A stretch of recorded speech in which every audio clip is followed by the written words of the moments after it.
Mesdames, Messieurs, chers téléspectateurs de la chaîne Eco TV, bonsoir. Bienvenue sur votre web télé préférée. La chaîne qui décrypte pour vous, et ce grâce à nos experts, l'information économique et financière du Burkina.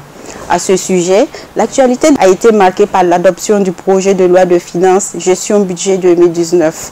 C'était le mardi 18 décembre 2018. Et pour en parler, nous recevons sur notre plateau M. Abouakar Nakanabo. M. Abouakar Nakanabo est économiste, gestionnaire de formation et fiscaliste de profession. Il est spécialisé dans les questions liées à la fiscalité internationale. Il est actuellement doctorant en sciences de gestion de l'Académie des sciences de management de Paris. Titulaire de diplôme d'études supérieures en comptabilité et gestion financière et certifié en normes comptables IFRS et IPSAS. Il poursuit le cursus de l'expertise comptable de l'UEMOA. Bonsoir M. Nakanabo. Bonsoir madame. Bienvenue à Eco d'Afrique. Merci.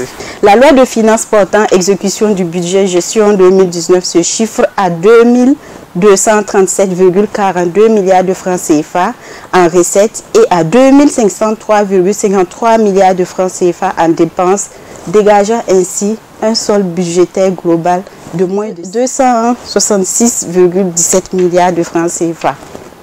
Monsieur Nakanabo, pour un profane de ces questions déjà, comment définirez-vous le budget? Alors merci. Alors quand on parle du budget, il faut dire que c'est un instrument de gouvernance entre les mains des dirigeants pour pouvoir faire des prévisions de recettes et de dépenses sur une année. C'est-à-dire que les gouvernants cherchent à savoir au cours de l'année à venir qu'est-ce qu'on aura comme recette et qu'est-ce qu'on va effectuer comme dépenses. Et au regard de ça, un document est établi. C'est ce document qu'on appelle le budget. D'accord. Le budget a été adopté et il y a tellement de polémiques aujourd'hui autour de la question. Quel a été votre premier ressenti en tant que spécialiste de cette question-là? Alors, disons que le budget tel qu'il a été adopté, bien sûr, reflète la situation du Burkina, la situation actuelle et bien sûr les anticipations pour l'année 2019, parce que nous sommes dans une situation où effectivement il y a eu beaucoup de situations non maîtrisables, dans la mesure où on est dans un contexte d'insécurité, on est également dans un contexte de morosité économique, si bien que bon, c'est un budget qui reflète bien sûr aujourd'hui la situation économique du Burkina.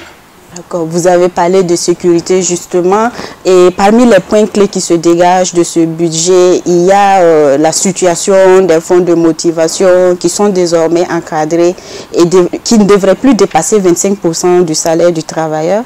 Et le budget revoit également à la hausse le budget de la sécurité et de la défense, mais également on constate une baisse des investissements. Alors, on va aller point par point.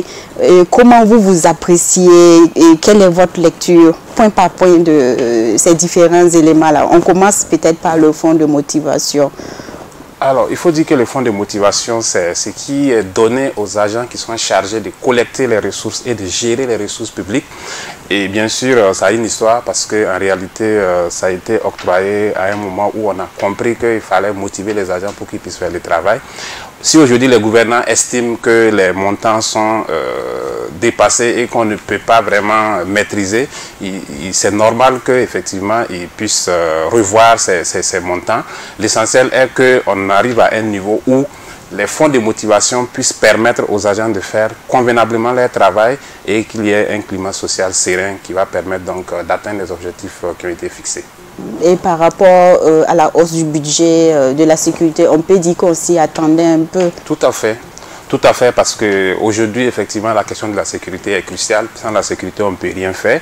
Et d'ailleurs, ça déteint sur l'activité économique aujourd'hui. Donc, c'est normal que les gouvernants pensent à augmenter le budget de la défense et de la sécurité.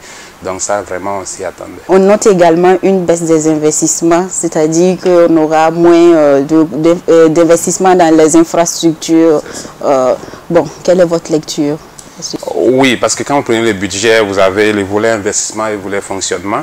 Si le volet fonctionnement engloutit des ressources assez importantes, il est évident que les investissements doivent être revus à la baisse parce que les investissements, c'est là où effectivement on peut toucher Alors que les fonctionnements, il y a quand même des dépenses qui sont des dépenses incompressibles qu'on ne peut pas diminuer. C'est pour cela que les gouvernants jouent souvent sur le volet investissement.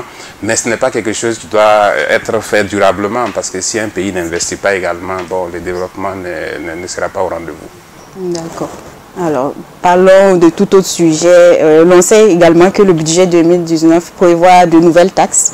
Et ça, c'est votre domaine, des nouvelles taxes sur la boisson, les véhicules, la parfumerie et le café. Et on aimerait savoir comment se fait déjà l'imposition de ces taxes-là, avant même l'élaboration du budget. Il faut dire qu'il ne s'agit pas réellement de nouvelles taxes. Enfin, il y a une seule nouvelle taxe, c'est la taxe sur les véhicules à 4 roues. Mais les autres sont des taxes qui existaient déjà, pour lesquelles les taux ont été revus à la baisse. Quand vous prenez la taxe sur la boisson non alcoolisée, le taux était de 10%, aujourd'hui on passe à 15%. Alors vous vous rappelez qu'il y a 2 ans, la boisson alcoolisée a été touchée, donc c'est pour cela que cette fois-ci, le législateur a jugé bon d'aller vers la boisson non alcoolisée. Alors quand vous prenez la taxe sur la parfumerie, les produits de cosmétiques, c'est essentiellement des taxes collectées à la douane, parce que c'est des produits qui sont importés et effectivement c'est au moment où les produits traversent les cordons douaniers que cette taxe est collectée. Il en est de même pour le café et le thé.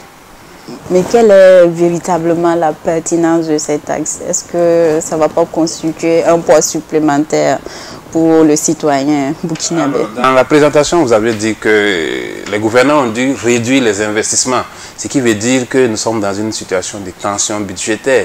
Et quand il y a la tension budgétaire, les gouvernants ont aussi la latitude de regarder quels sont les produits qui peuvent être taxés. Alors, de façon générale, on essaie d'éviter de taxer les produits de grande consommation. Donc, essayer d'aller vers les produits de luxe. Et quand vous regardez les produits comme les produits cosmétiques, c'est vraiment le luxe. Les cafés et les thés, c'est discutable. Les véhicules, on ne peut pas dire que ce sont les pauvres qui utilisent les véhicules, c'est quand même une certaine couche de la société. Donc, on essaie effectivement d'amener ces personnes-là à contribuer beaucoup plus au développement du pays à travers donc, les impôts qu'on collecte. On veut en savoir davantage, c'est-à-dire que ces taxes-là, elles seront imposées directement sur le consommateur ou bien c'est sur les importateurs? Alors, quand vous prenez les cafés et les thés, c'est l'importateur qui paye la taxe à la porte. Mais il est évident que cette taxe étant un élément du coût, naturellement, ça sera répercuté sur le consommateur final. Maintenant, il faut peut-être qu'il y ait une surveillance pour que la répercussion ne soit pas beaucoup plus que la taxe qui a été ajoutée. Parce que les commerçants aussi ont tendance à exagérer les augmentations lorsqu'il y a une augmentation des taxes. Quand vous prenez les véhicules, bon, naturellement, là, c'est l'utilisateur du véhicule, celui qui va l'acheter, qui va effectivement payer cette taxe. Voilà, donc c'est vraiment des taxes pour lesquelles le consommateur peut ressentir une augmentation peut-être à la hauteur de l'augmentation de la taxe. Bon, on a 2019 qui s'annonce avec les élections qui se profilent. Est-ce que tout cela ne va pas créer une sorte de tension davantage ou en tout cas attiser encore la fronde sociale? Alors, ça c'est aux politiciens d'apprécier parce qu'effectivement, bon, dans certains contextes, quand on est en période préélectorale, les gens évitent d'augmenter les taxes, mais bon, ici les politiciens savent un peu ce qu'il y a. Est-ce qu'il faut chercher à contenter l'électeur et ne pas pouvoir assurer ce qu'il faut pour la sécurité des Burkinabés? Ce sont des questions qui se posent, mais dans tous les cas, ça c'est les politiciens qui apprécient. Il y a également un fonds qui est prévu, notamment le fonds de lutte contre le terrorisme et l'indemnisation des familles des victimes. De quoi s'agit-il exactement? Alors, c'est un fonds qui a été créé dans le cadre donc, de cette loi des finances pour pouvoir venir en aide aux familles des victimes, notamment les militaires qui restent sur le front et également, bien sûr, accompagner la lutte contre le terrorisme de façon générale. Alors, ce fonds, en fait, est alimenté par 2 taxes, 40% de la taxe sur les véhicules à moteur et également 40% des prélèvements sur les billets d'avion, parce qu'en réalité, cette taxe qu'on appelle prélèvement sur les billets d'avion a augmenté. Aujourd'hui, pour la classe économique, ça fait 20 000 francs, le billet et classe affaires 40 000 francs. Donc une partie, donc notamment 40% de cette taxe sera reversée pour alimenter ce fonds qui va servir à indemniser les victimes. D'accord. Ok, c'est très court et c'est vite fini. Oh, merci beaucoup, M. Nakanavo. Et on espère vous retrouver très vite pour d'autres sujets. Avec plaisir. Quant à vous, mesdames, messieurs, on se donne rendez-vous d'ici là pour mieux décortiquer l'actualité économique et financière du Burkina.